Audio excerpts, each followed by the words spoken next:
a little wiring update here. Found this little ground right here. Found it was just stuck into a hole right here. Oh, that one's actually supposed to go to the battery, which it is now. And why do you ask? Is that important?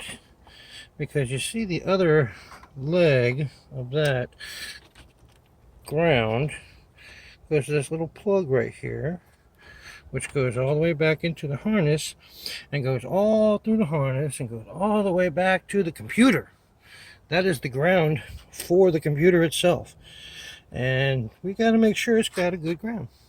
So now we've got that hooked back up. All right.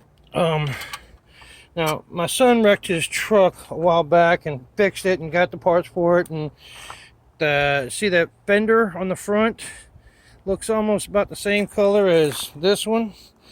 So I went and looked for some old bolts, and I found a bolt that pretty much matches it for the solenoid. So now the solenoid is all nice and tight. But then, I don't know if you can see it in the camera.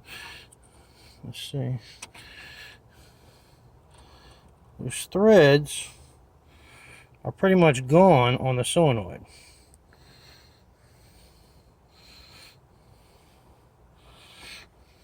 So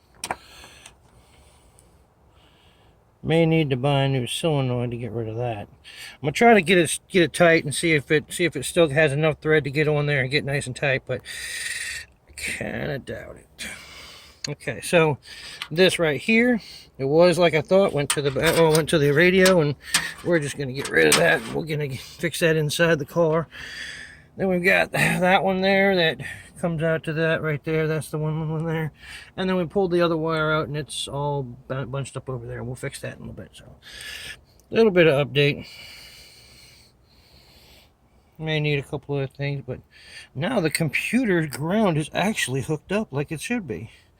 I mean, it was to here, to the fender, but the problem with that is what came from that was to this little bracket over here that's bolted to the fender. And the only ground that was on it was from the battery, that big wire, to the engine. So the only way the computer was actually getting ground was through the engine block and through where it connects to other things, and then through the body to that section right there, and then onto the computer. Now it comes through, goes to here, and goes straight to the battery. So that's another fix. And we kind of straightened up a little bit of the wires in there, kind of made a little better in there. So, all right, on to the rest of it.